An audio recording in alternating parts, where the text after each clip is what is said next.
கிட்டத்தட்ட 18 நாட்களுக்கு மேலாக இந்தியாவினுடைய எல்ஓசி என்று சொல்லக்கூடிய லைன் ஆஃப் கண்ட்ரோல் பாகிஸ்தான் மற்றும் இந்தியாவுடைய எல்லை பகுதிகள் 3326 கிலோமீட்டர் இருக்கிறது. அதில் 700 கிலோமீட்டருக்கு மேலாக 730 கிலோமீட்டருக்குள்ளாக அந்த பகுதிகள் எல்ஓசியாக பிரிக்கப்பட்டிருக்கிறது. மற்ற பகுதிகள் சர்வதேச எல்லை கோடுகளாக பிரிக்கப்பட்டிருக்கிறது. அந்த எல்ஓசி பகுதியில் பயங்கரவாதிகளை இந்தியாவிற்குள் ஊடுருவைக்க வேண்டும், இந்திய மக்களை தாக்க வேண்டும் என்பதுதான் அவருடைய நோக்கமாக இருக்கிறது. இந்தியாவை பொறுத்த வரைக்கும் துல்லியமான தாக்குதல். இந்தியாவுடைய தேவை என்ன, இந்தியாவை யாரை தாக்க வேண்டும் என்பது அவர்களுடைய நோக்கம் என்பதை சரியாக செய்திருக்கிறார்கள். ஆபரேஷன் சிந்தூர் மூலமாக 9 பயங்கரவாத முகாம்களை அவர்கள் அளித்திருக்கிறார்கள்.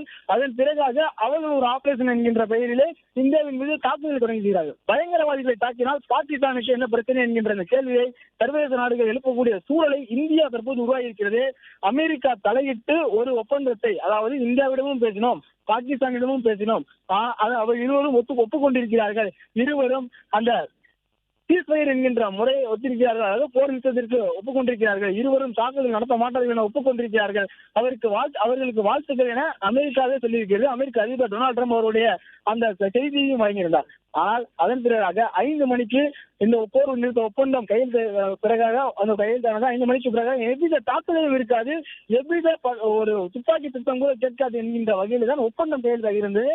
அடுத்த கட்ட பேச்சுவார்த்தை மே மாதம் 14ஆம் தேதி நடைபெறும் என்கின்ற அந்த தகவலும் வெளியாகி இருந்தது.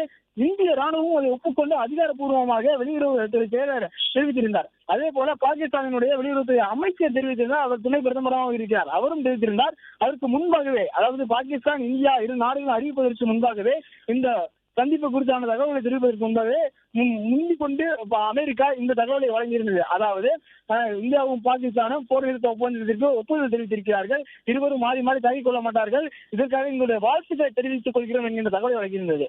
ஆனால் பாகிஸ்தான் அதை கேட்கவில்லை.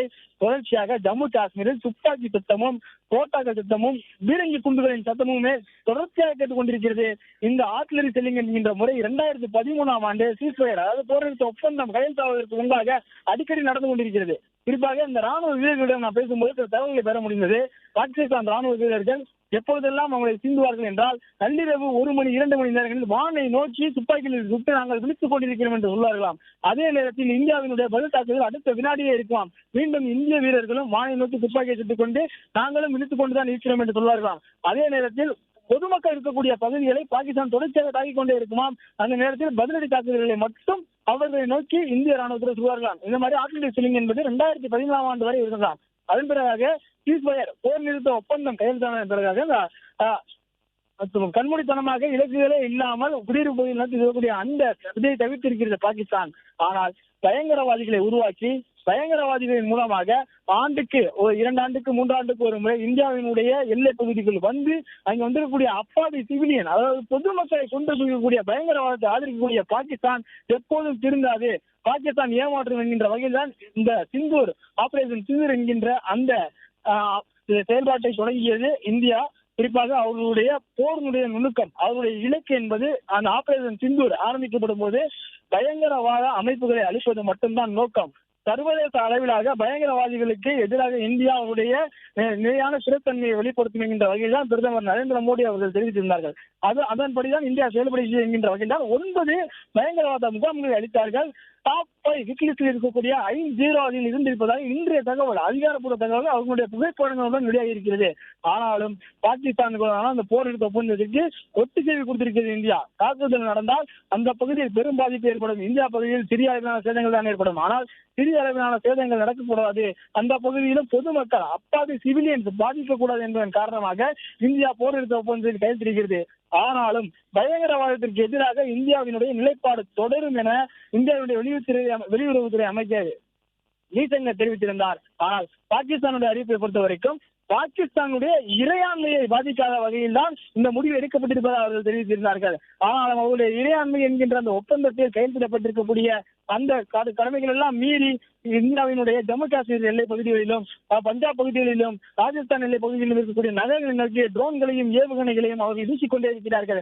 எவ்வளவுதான் அவர்கள் வீசினாலும் இந்திய மக்களையும் அவர்களுடைய உடைமைகளையும் காப்பதற்கான பணிகளில் இந்திய ராணுவம் ஈடுபட்டிருக்கிறது.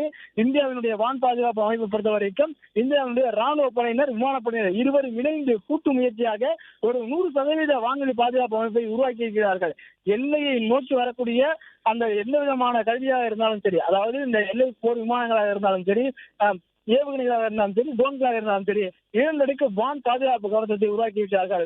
லாங் ரேஞ்சில் வந்தால் S-400, ஷார்ட் ரேஞ்சில் வந்தால் ஆகாஷ், அதனையும் தாண்டி வந்தால் ஸ்பைடர் உள்ளிட்ட ஏவுகணை மூலமாக அவற்றை அழிக்கக்கூடிய பணிகளும் இருப்பார்கள்.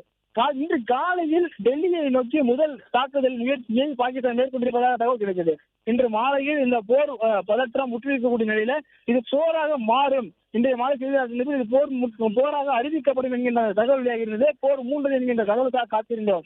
ஆனால் அனைவரையும் ஆச்சரியப்படுத்தும் விதத்தில் இரு நாடுகளும் ஒப்புக்கொண்டதாக, அதாவது பாகிஸ்தான் இந்தியாவிற்கு அழைப்பு விடுத்ததாகவும், இந்தியாவினுடைய உயர்நிலை ராணுவ அதிகாரிகளும் பாகிஸ்தானுடைய உயர்நிலை ராணுவ அதிகாரிகளும் இணைந்து பேச்சுவார்த்தை நடத்தி இன்று மாலை 5 மணிக்கு மேல் இரு நாட்டினரும் ஒருவருக்கு ஒருவர் தாக்கிக் கொள்ள மாட்டோம் என்கின்ற ஒப்பந்தத்தில் கையெழுத்திட்டிருக்கிறோம்.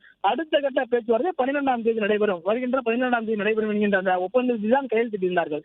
ஆனால் ஒப்பந்தத்தை மீறி 5 மணிக்கு பிறகு ஜம்மு காஷ்மீரில் கிட்டத்தட்ட 18 நாட்களுக்கு மேலாக அதே பீரங்கி சத்தம் கேட்கிறது. அதே அவர்களுடைய கண்மூடித்தனமான துப்பாக்கி சூடும் பீரங்கி தாக்குதல் நடக்கிறது. வான்வெளியை நோக்கி சிவப்பு கலர் மின்விளக்குகளை ஒளிவிட்டுக் கொண்டிருக்கக்கூடிய ட்ரோன்களுடைய வீழ்ச்சி செய்யக்கூடிய அந்த காட்சிகளை நாம் பார்க்கிறோம். அங்கே ஜம்முவில் இருக்கக்கூடிய ஜம்மு காஷ்மீருடைய மாகாண முதலமைச்சராக இருக்கக்கூடிய உமர் அப்துல்லா தெரிவித்திருக்கிறார், இப்போதுதான் ஒப்பந்தம் கையெழுத்திடப்பட்டது, 5 மணிக்கு பிறகு எந்த சத்தமும் கேட்காது என்று இருந்தோம். ஆனால் இங்கே துப்பாக்கி சத்தமும் பீரங்கி தாக்குதல் சத்தமும் கேட்டுக்கொண்டே இருக்கிறது என்கின்ற தகவலை அவர் பதிவு செய்ததன் பிறகாக தான் பாகிஸ்தான் அத்தி மீறி இருப்பது நம்மால் உறுதி செய்யப்பட்டிருக்கிறது.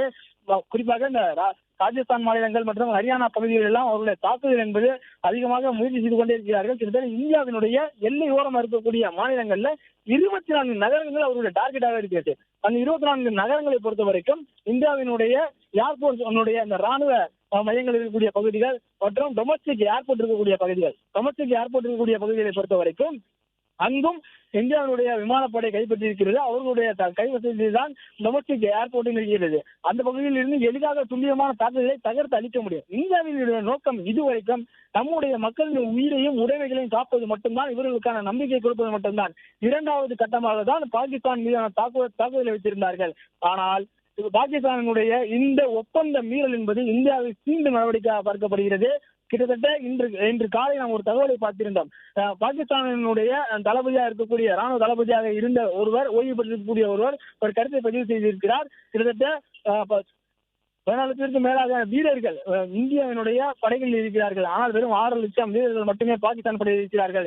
இந்தியாவுடன் போர் என்கின்ற முறையில் அவர்களை அணுகுவது சரியாக இருக்காது என்கின்ற அந்த வாதத்தை பாகிஸ்தானிடம் தெரிவித்திருப்பதாக நாம் அதிகாரப்பூர்வ தகவலாகவே செய்தியாக தெரிந்திருந்தோம். ஆனால் பாகிஸ்தானுடைய நிலைப்பாடு பயங்கரவாதத்தை ஊக்குவிப்பது என்ற நோக்கில் தான் இருக்கிறது.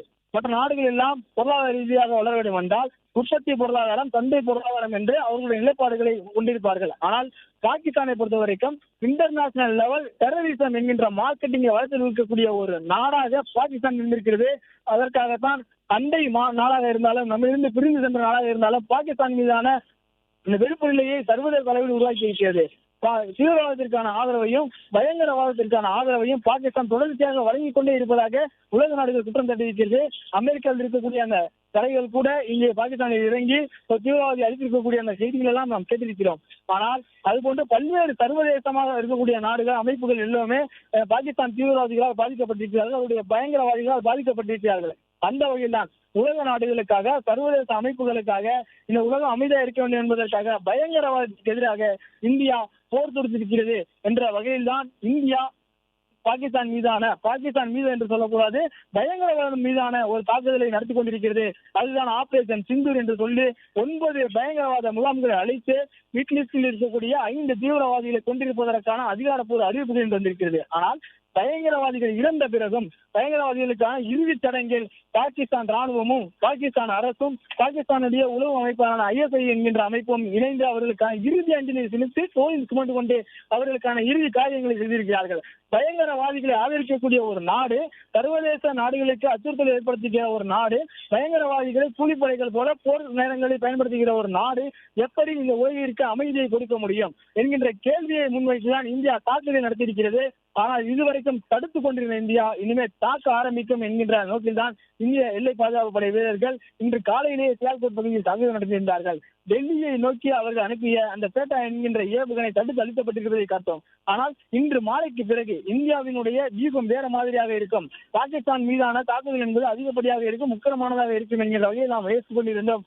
ஆனால் போர் நிறுத்த ஒப்பந்தம் என்ற அடிப்படையில் இந்தியாவை அவர்களே அழைத்து பேசுவார்களாம். அவர்களே அழைத்து பேசியதன் பிறகாக அந்த போர் ஒப்பந்தத்தை மீறி செயல்படுவதாகலாம் என்ற வகையிலே தற்போதைய ஜம்மு காஷ்மீர் மாநிலம், பஞ்சாப் மாநிலம் மற்றும் ராஜஸ்தான் மாநிலத்தில் இருக்கக்கூடிய நகர் பகுதியை நோக்கி கடந்த 3 நாட்களாக என்ன செய்ததோ பாகிஸ்தான் ராணுவம் செய்கிறதா, பயங்கரவாதிகள் செய்கிறார்களா என்கின்ற அந்த கேள்விகள் நம் முன் எழுகிறது. ராணுவம் என்பது ஒடுக்க கட்டுப்பாடு இருக்கக்கூடிய ஒரு அமைப்பு. இந்திய ராணுவத்தை பொறுத்த வரைக்கும் இந்த ஆர்டரை ஃபாலோ பண்ணக்கூடிய ஒரு அமைப்பாக இருப்பதாக நம்மிடம் பேசக்கூடிய முன்னாள் ஓய்வு பெற்ற கர்னல்கள் தெரிவித்திருக்கிறார்கள். உலகிலேயே மிகச்சிறந்த ராணுவம், ஒழுக்கமுடைய கட்டுப்பாடுடைய ஒரு ராணுவம், அந்த கமாண்டிங்கு கட்டுப்படக்கூடிய ஒரு ராணுவமாக இந்திய ராணுவம் மட்டுமே இருக்கிறது என்று சொல்லியிருக்கிறார்கள். ஆனால் பாகிஸ்தானை பொறுத்த வரைக்கும் பாகிஸ்தான் ராணுவத்திற்கு பயிற்சி கொடுப்பது அவர்களுடைய பயங்கரவாத இயக்கங்கள் தான் என்கின்ற வகையிலே அவர்கள் அந்த கமாண்டிங்கு கட்டுப்பட்டார்களா அல்லது அரசியல் அமைப்புக்கும் ராணுவத்திற்கும் இடையேயான வேறுபாடுகளை இன்று காலையில் அமெரிக்கா வெளிப்படுத்தி இருந்தது. அதாவது அமெரிக்காவினுடைய ஒரு அறிக்கையின் போது முனீரை தொடர்ந்து பேசியிருக்கிறார்கள். அதாவது பாகிஸ்தானில் இருக்கக்கூடிய ராணுவ தளபதியாக இருக்கக்கூடிய முனீர் அவர்களை தொடர்பு கொண்டு அமெரிக்காவினுடைய வெளியுறவுத்துறை அமைச்சகம் பேசியிருக்கிறது என்று சொல்லியிருந்தார்கள். அப்பொழுது பிரதமரை சந்திக்க முடியவில்லையா, பிரதமரிடம் பேச முடியவில்லையா என்ற கேள்வி இருக்கிறது. ஆனால் இதுவரை நாம் இந்த உலக அரங்கில் பிளே ஸ்டோர் மற்றும் ஆப் ஸ்டோரில் இருந்து பாலிமர் செயலியை QR கோடு மூலம் பதிவிறக்கம் செய்யுங்கள். செய்திகளை உடனுக்குடன் பெறுங்கள்.